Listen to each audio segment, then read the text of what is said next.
You can make a bright pink billboard that people goes, "Ooh, I saw that." But if the words are all about you and not about something that adds value to their life, they're going to forget it as soon as they saw it or noticed it, right? Anybody can get attention for a second or two. Holding attention is the art.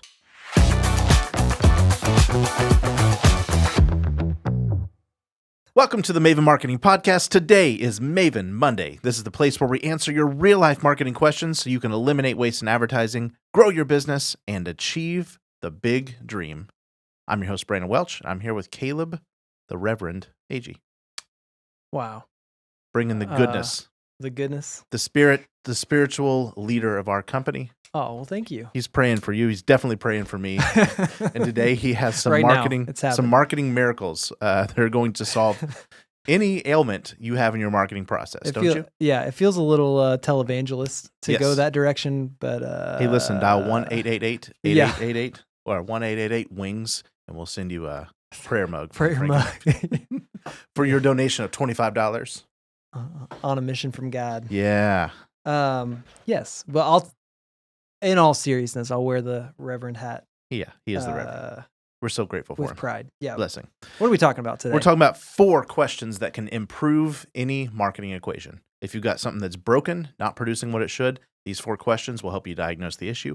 If you got something that's good, not great, these 4 questions will help you improve every area. If you got something that's great and you want to make it even better, these 4 questions will help you understand what is working and why and how you can pour more gas on that. That's a big claim. It is. We use these 4 questions every day, though. Yeah, they're systematic in how they can help you diagnose any marketing problem. So yes. I'm going to list off the questions real quick, and then we're going to just jump in. Yeah, don't save it for the altar call, all right? And we're going to keep it. Oh my gosh, we're going to keep it tight for you. Question number 1: were you seen? Question number 2: were you relevant? Question number 3: was your next step clear? And question number 4: are you doing everything you can to set the appointment? With those 4 questions, you can literally diagnose, you can solve any marketing problem that you're running up against. Because it presents as, oh gosh, my Google isn't working like it used to. Mm-hmm. Or, oh gosh, I don't think that, XYZ media is worth the money anymore. And really, it's never just that thing. We're not standing up for the, inefficient media, but there's a reason behind those things. Yeah. We're asking the wrong questions as marketers a lot. So were you seen? Were you relevant? Was your next step clear? And are you doing everything you can to set the appointment? Speaks to all phases of the buyer journey. Mm-hmm. Yes. That's right. So something. No, I was going to say number 1 is were you seen? And we're going to look at all of these through the lens of the 3 types of customers. What are the 3 types of customers? Nate, the camera guy. Today, tomorrow, yeah. Today customer, tomorrow customer, yesterday customer. If you listen to this podcast for half a minute, you know what that means. But quick review. Today is people who woke up going, holy smokes, I got to have it today. Mm-hmm. Something broke, or I'm just dadgum tired of not having it. So they're looking for you or somebody in your category. Tomorrow customers. Small amount of people. It's a very small amount of people. Unless you're selling cheeseburgers, that's a small amount of people today. Even then, they can still buy chicken wings. So. Yes. If you're buying caskets, it's once every 72 years. If you're buying windows, it's once every 30. And if you're buying roofs, it's once every 15. If you're buying attorneys, it's onper 7 or 8. If you're buying cars, it's every 2.5 5 to 3. 7, I think. Yeah. So it's different. There's a smaller group of people per categories that are longer buying cycles. Yes. But you already knew that. Tomorrow customers, being seen by tomorrow customers is a different equation than today customers, because tomorrow customers don't need to think about your category, right? Mm-hmm. So they're not... they're somewhere in those 3 years or 30 years. They could suddenly become today customer at any point, but right now they're not in active thinking about you mode. And so how we get seen by them is a different equation. And then yesterday customers, yes, you still need to be seen by people who've already bought from you. You knew that, though. I mean, that's the most profitable customer in the long run. And so we're going to speak to how to be seen by each three of these. Today customers, the obvious one is... the search engine. It's everybody lands there. We whip out our phone or when we hit it. Do you hit Smash it? I tap it. I tap it. I hit it. Just punch it in the face. You tap your phone, type in whatever. Solve my problem. Roofer, window, attorney, whatever you're looking for. And because you have a need that day. And the question is, were you seen? And you need to go and know that you were seen in those search results. There are a lot of people right now that think they're being seen on search engines because they're paying money to somebody or some search engine platform. And what you need to know is that even compared to a year ago or maybe even 6 months ago, that money is not going the same places. If you aren't actively managing it, you may be going in and saying, hey, put me in front of all people looking for roofs. And they may be showing you to people looking for awnings or, like gutter repair or services that aren't, Carports or yeah, something like carports. that. Yeah. I mean, literally, Google is being that liberal with its alignment of what you think you're bidding on and what it's showing. And there are a lot of ways to fix that. And Nate's going to link to an episode where we talk a lot about that. But your first suspicion, I wonder if, should be, am I actually being seen? Yeah.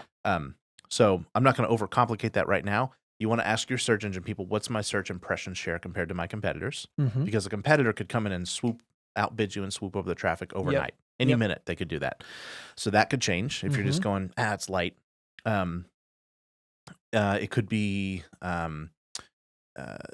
Google Search Console. Ask your nerds about the Google Search Console. How many times am I showing up for X amount of queries? It'd be more like organic search results. Yep. Where are you ranking in maps? We had a client who had like literally 16 years of being number one in maps for his category, and it disappeared overnight because Google's a bunch of buttheads, and they had a bug in the Google system, and it took that one disappearing off maps literally cut their call volume in half for their business. Half. And it was a bad deal. Not good. And it took us 9 weeks to get it restored. Yeah. So that could be going on. You have the experts to go help you figure this out. Easy way. Go Google it yourself. Google it yourself. Just check it out. First smell test. It's just is something wrong here. Sometimes that doesn't give you an accurate result. Yeah. It's not true to form, but you could maybe get a sense of where you're landing, how you're showing up. Yeah, there's a lot of wacky stuff going on in Google, so at least do that regularly. But tomorrow customers, how do we get seen by tomorrow customers? Well, we have to. There's kind of a level of being seen on a weekly level that we want to make sure that we are a part of their lives for what did we just talk about, 74 years for a casket, right? Yeah. We want to be there for 74 years. And some marketer listened to me and said, "What? Yeah, you're gonna make me? Well, you're not going out of business next week, right?" Yeah. You should advertise for as long as you plan on being in business. That's right. And as long as you plan on earning future customers. Yeah. Yeah. So what that means is, and we're gonna hit this in the next step, but you just need to, at this level, we're just making sure that you are actively being seen by tomorrow customers, usually in a tomorrow media. And what do those look like, Brandon?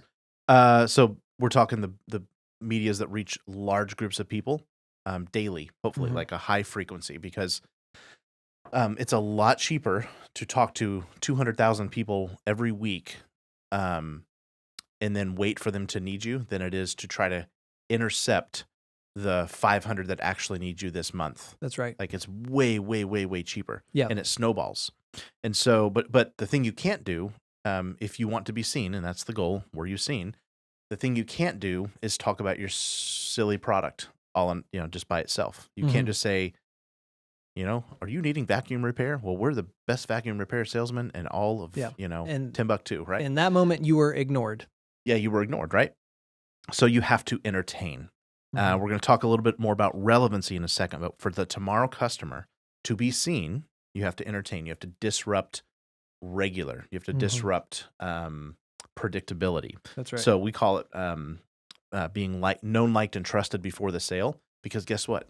Were you seen could mean in their own mind. If That's right. Your vacuum suddenly breaks and you go, gosh golly, who do I, like your brain is a lot closer even than your cell phone and your thumbs can type. And if Tim's vacuum repair in Timbuktu, Tennessee, is already in your mind because he's been seen all these years or days or weeks ahead of the sale, then guess what? Tim wins because you didn't even go look at the other vacuum repair guys. That's right. So we're going to talk about how to do that more in just a second. But third is yesterday customers. So were you seen by yesterday customers?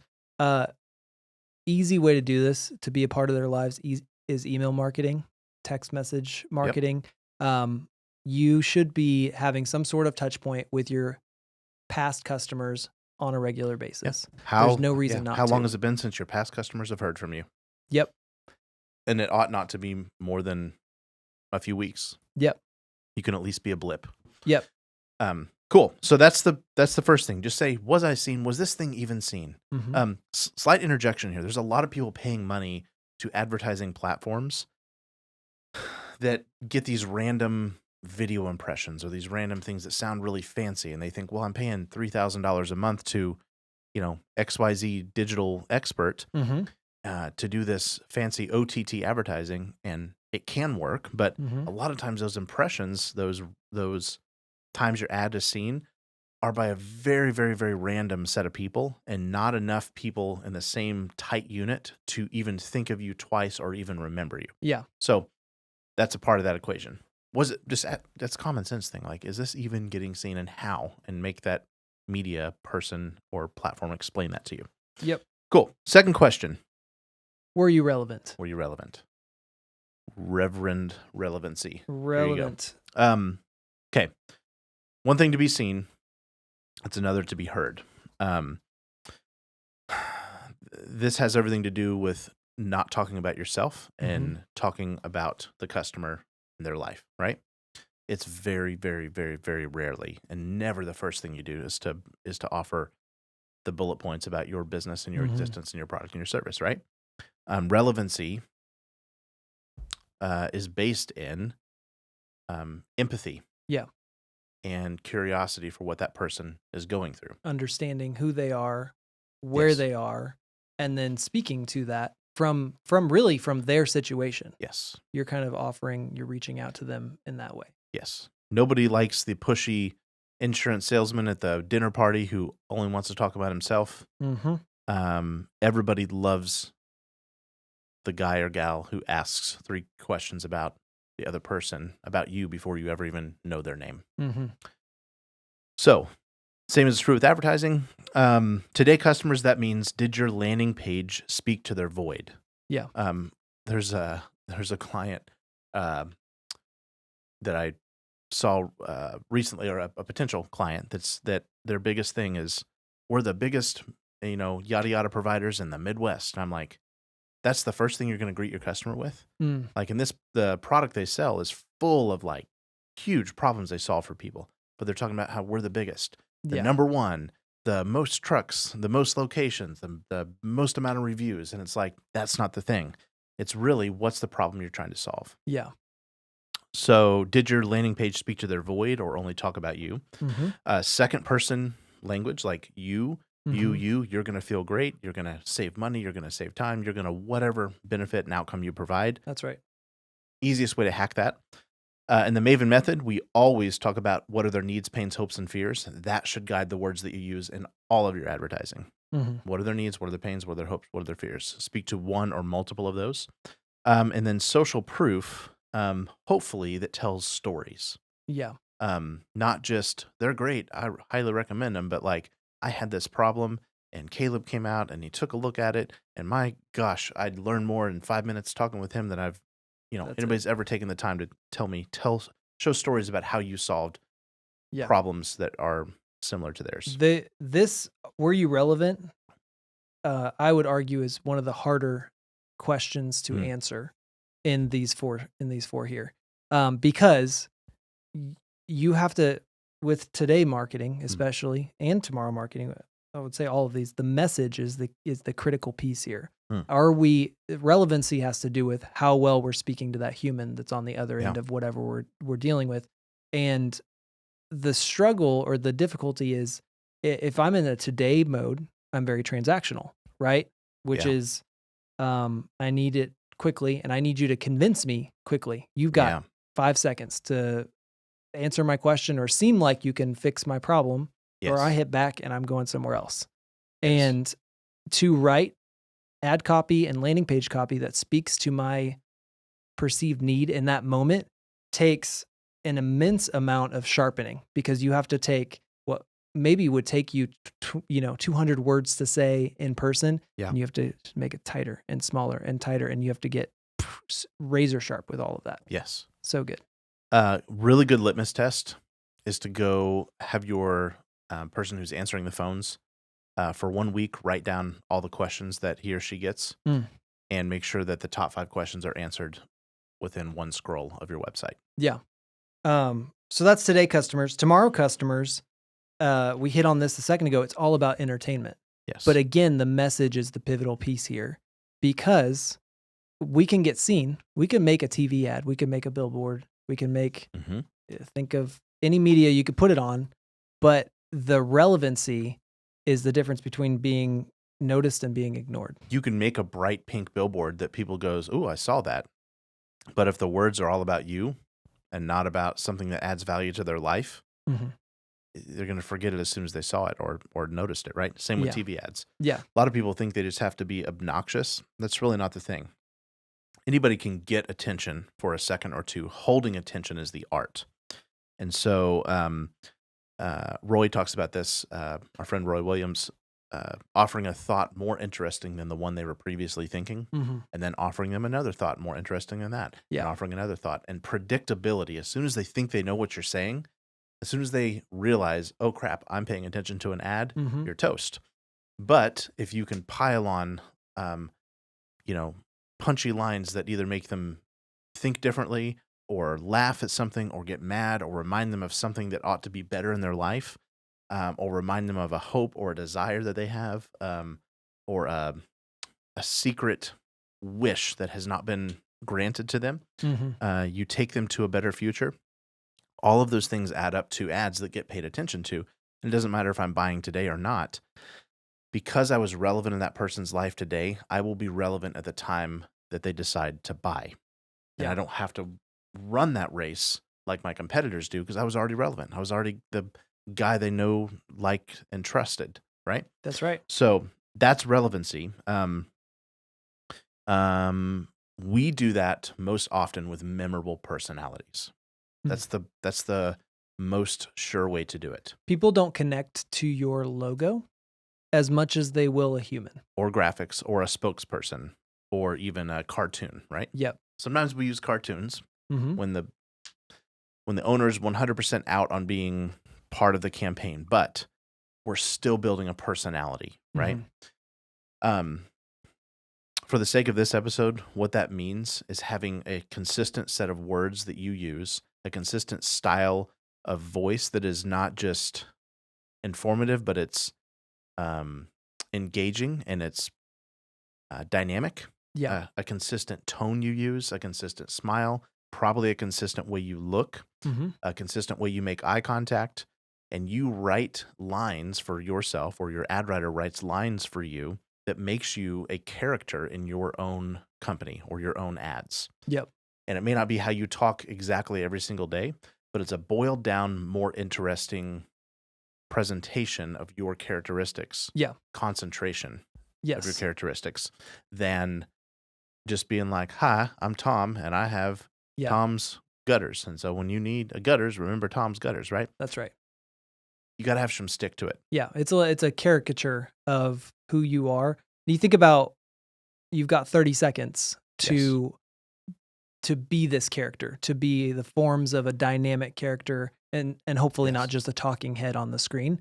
And so to do that, you have to exaggerate. You have to have moments that are a little bit confusing or different or quirky, and you got to look for those things and build them in. Sometimes intentionally, a lot of times intentionally, you have to force it into the script or the way you deliver. And this is everywhere. You know it. You see it in national ads, Geico,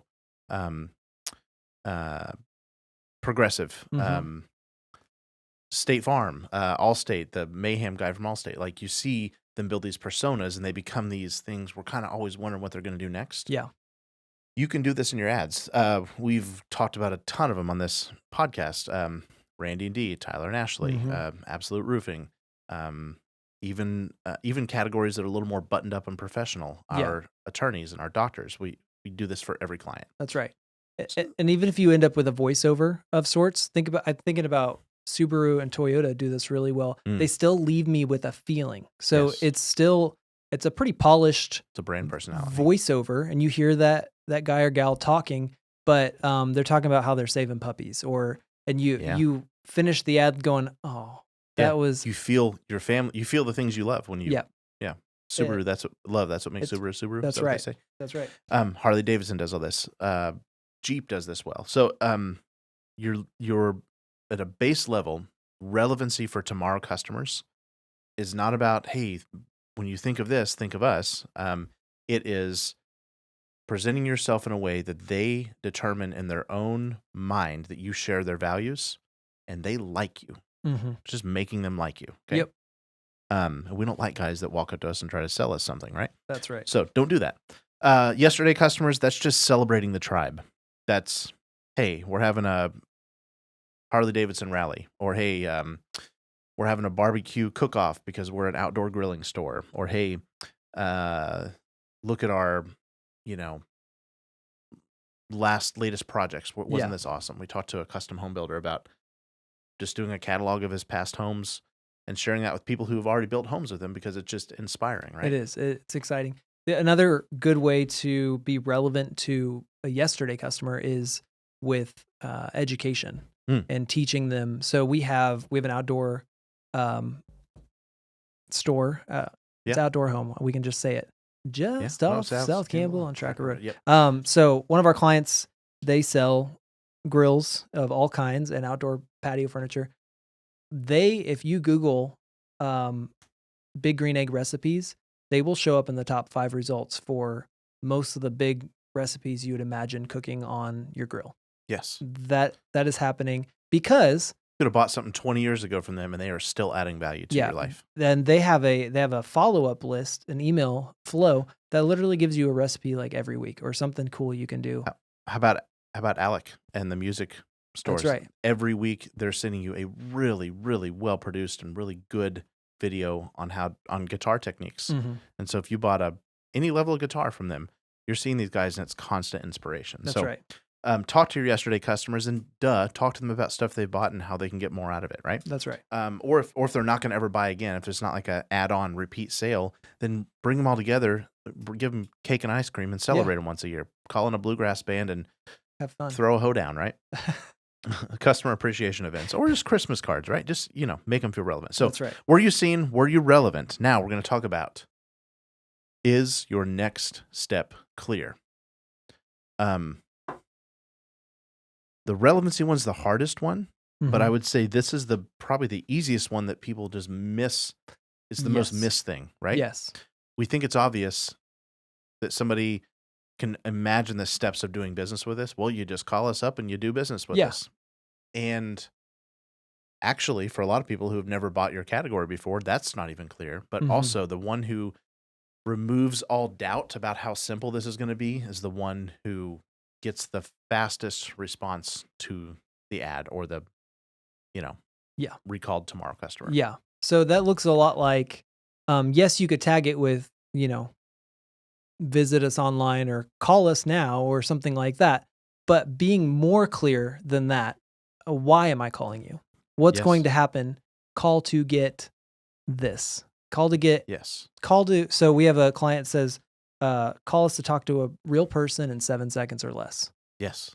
And it's in an industry and a product that is extremely cloudy, right? Yeah. It's phone trees. Call centers and I don't even know who I would talk to or what I'm even going to ask them. And they're like, talk to a real person in 7 seconds or less and test them. And it happens. That would work. If you need payroll solutions, by the way, A+ Payroll. That's right.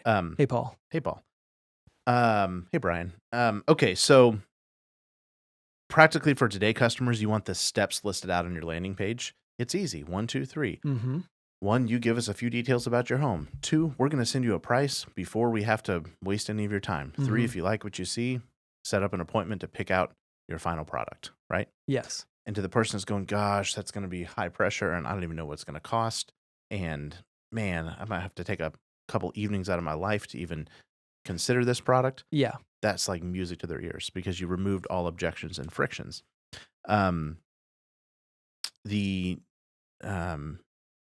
Get a price is one that you can do if you're not in an industry that does that. Explain what they're going to learn in the consultation. Give them a guarantee about how long it's going to take or not going to take. Remove the pressure of them having to make a decision or, move forward without the information they want. Yeah. In the initial promise. If you're selling cars, you can offer somebody to come and take a no hassle, no guarantee test drive, right? Yep. No worries. And I think a lot of times it would just be like, I don't know, come come see this car, or Mm. tell me more about it, or request a quote of this car. Is or, this vehicle still available? Yeah. Um, But yeah. instead, what if you Yeah. said, come try it out? Yeah. Schedule your test drive Yeah. at your house, right? Yeah. Free delivery. So today, customers, just clarify the easiest, most reasonable next step for them. But for tomorrow, what do we do about people who aren't buying yet? We know they're not buying, so we're not going to say, come on in today. It's like, yeah, I can say that, but less than 1% of 1% is going to respond to that. The next step for clear tomorrow marketing is all about a hook.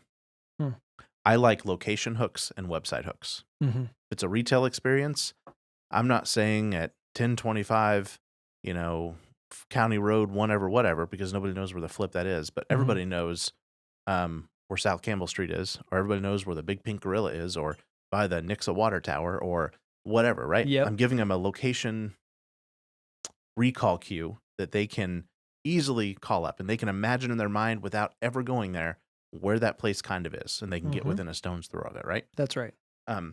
Used to be an advertiser in Springfield that said stone's throw west of Sam's, and it's like, I know where Sam's Club is. There's only one in town, right? So, we have a client that we just said it a minute ago, just off South Campbell on Tracker Road. He says his address or his location in a really weird way. If you have multiple locations, or you're not a retail brick and mortar based experience, you might say schedule an appointment anytime at myvisionclinic.com, right? Yeah. And so you're planting that consistency. You want to deliver it the same way, and hopefully it's in a weird, interesting way you say it. Yeah. It's not just put the website on the screen and expect people to know or remember that. Yeah. Audio, right? Yeah, we're talking about a hook. I think a lot of times a hook is maybe in writing. That's the first thing you do to grab the person. In this case, we're actually talking about a hook like a song, the chorus of a song, that the part that repeats, that gets stuck in your head over and over, and they kind of do it at the end of the chorus. That's what the hook we're talking about here is. It's that little earworm that kind of gets stuck in your head, and you can't go on the rest of your day without humming it. We're trying to do that in your ad, and the way you do that is by doing it the same way, and you add a little bit of a melody to it, to your delivery. I'm not saying you have to sing it, but there's melody to how you deliver it. Yeah. Actually, sometimes it's literally melody. It's musical, it's rhythmic, or it's to a jingle. The one that we put on here was, you don't need to worry at all. Just make one shingle call to your trusted solid guys at Solid Roofs. Solid Roofs. So it's like, make one shingle call, and it's like, people love to hate that little thing, but they literally cannot forget it. They're going to be singing it in their sleep, and that's a wonderful thing. So I promise you, it's going to change for your business. Yes. But do it a little bit more obnoxious isn't the right word. Theatrical. But theatrical, thank you. Yes. Whimsical than you think you ought to. I promise you, even if you have the most boring, reasonable next step for your category, and if it was just call us at this number, we could make it more interesting without changing the words. I think you just offered something for free. Let's bring it on. The first person who says, hey, make my memorable hook for me, we're going to make one. Yeah, it might be spoken word. It might be sungen word. Yeah, sungen word. Sungen word. How about Tyler? WhenToSourceAtlanta.com, right? Yep. Anyway, okay, you guys get the point. For tomorrow marketing, put a memorable hook that they're not going to be able to forget. Yesterday, it's literally the clear next step there is realize, because they go, gosh, these guys keep adding value in my life. But if it's a email driven thing, it's click the button to get XYZ coupon or XYZ RSVP to our special event, or click the button to share this with your friends. Like, it's clear, right? Yep. And you're usually doing that in email or social media. That's right. Last question. Are you doing everything you can to set the appointment? Now, we have a full-blown episode on this, and it is maybe one of my favorite because it really goes deep into this. But a lot of people will go, oh, nothing's working, or it's not working like it used to. And what you find out is that, Sarah, the wonderful, like, secretary or whoever answered the phone Yep. got promoted to be project manager or left and went home, and did a different job or something like that. And you realize that you've got some person who's never had the training or the importance placed on the call dialogue. Mm-hmm. And that, man, I can't tell you how many times that's turned out to be the reason a campaign wasn't working. That's right. All other things were firing on the cylinders or on cylinders, and that firing on all cylinders is how they say that. Lots of cylinders. Lots of cylinders, at least 3. At least 3. Mail truck. So, just take tremendous care into how that final step is going, because that's the last leg of profitability Mm-hmm. Before it reaches the salesperson. And I think this can become a cold afterthought, right? It's like, yeah, we got a lead. The marketing job is done, right? We're actually stepping into our sales game here. Yeah. What you want to make sure, make it part of that job, make it part of that follow-up process to track that. If you don't have a CRM, make a spreadsheet and literally put website lead, Facebook lead, called in, and have that person make notes on what time, what happened. Yep. All of that, and make sure that we're keeping a good log. So a surefire way to know if you're off. I've never had a service-based company that couldn't set at least 60% of Google leads if it was being done probably even average. Yeah. I have some that are really, really good, and they set 70 to 80% of the leads that come from a search engine. If it's from a non finish line type media, so like a Facebook or some sort of a targeted list where people weren't actually ready to buy this second, I still see very often we set at least 15% of those types of appointments. Okay. If they raise their hand and said, yeah, I'm kind of curious. I'm curious enough to take the first step. Facebook leads 1 out of 6. That works out to about 15, 16% of your leads. If you're, excuse me, if you're below that, you can probably start assuming that that's where the leakage is, right? Mm-hmm. Here's some quick tactics. Are you aligning your phone scripts to the last action they took?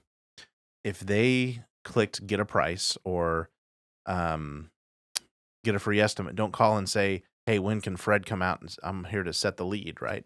Yeah. It's, oh, I see you wanted a price. Tell me more about what you're trying to make happen. Yeah. And it's not that that person has to be able to give the price. Actually, they should, but it's not that they have to be able to be the expert, because sometimes your phone setting team is not the same caliber as your person out in the field. But you can at least empathize with it. You say, oh, I understand you want to get a price. Oh, that's great. We believe that should be really easy around here. And you're going to love Fred. And he just has a few more details he needs to be able to button this up for you.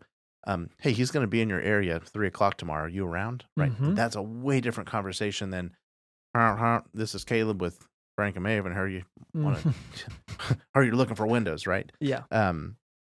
So I heard you want to come to my church. So are you aligning the phone scripts to the last action they took? Just make sure you know what that landing page said and that you're picking up the conversation from there and you're validating the reason that they took that step. That's it. Follow up with a minimum of 15 times. Yes, I said 15. If not 50, but at least 15 in a few weeks. First day, second day, third day, 7th day, 10th day, 14th day. You want multiple points of contact within those ranges, especially if the lead came in after hours, but do it anyway, right? Yeah. If it came in after hours and you just missed that opportunity. And you're kind of alternating your medium that you're reaching out to them with. Call, text, email, whatever that looks like, handwritten note. Call them until they say they're going to call the cops on you, right? I say that in good fun. If they say don't call me, then you are legally required to stop calling them. But call them until you get a no, because I can tell you right now, just because of the nature of the headwinds and just the friction in the economy, we have customers who paid hundreds, if not thousands of dollars in unset leads in first quarter, second quarter. Those people are coming back in September. So not only do you need to do a high frequency when they call, if it goes to maintain status, once or twice a month, you need to be looking back 6 to 12 months and say, who didn't ever set an appointment? Who didn't we get a stop calling from? Yeah, right? That's right. You're not obnoxious. You're trying to help them. They reached their hand up and they said, please help me. and they pulled it back down, but that doesn't mean they don't need help. So don't let Yep. them. They didn't not do it get on help. accident. Yep. Cool. Are you smiling when you talk? Like, Most of the time. Are you picking up that personality that they've built with you and come to know in your ads? And are you a joy to talk to? Are you leaving them better than you found them? These are things you want to do to improve that appointment setting rate. But it all starts with saying, instead of dadgummit, my marketing's not working, I'm saying, was I really seen? Was I really relevant? Like, is my ad really relevant? Did I really talk to them about them? Was your next step clear? And did you do everything you could to set the appointment? Have we covered it all? I think we have. I think that does it. Yes. Put that in place. If there's a question you're having about any of these phases, and saying, hey, I think this ad's relevant. What do you guys think? We would love to see it. We would love to give you live feedback. Yeah. If you want us to make it better, fix your hook, your call to action, or your reasonable next step, as we would call it. Yes. Let us know. Send us an email, and we'll make suggestions as to what it should say and how it should be remembered. Yeah. That's MavenMonday at frankandmaven.com. We'll be back here every week answering your real-life marketing questions, because marketers who can't teach you why are just a fancy lie. Have a great week.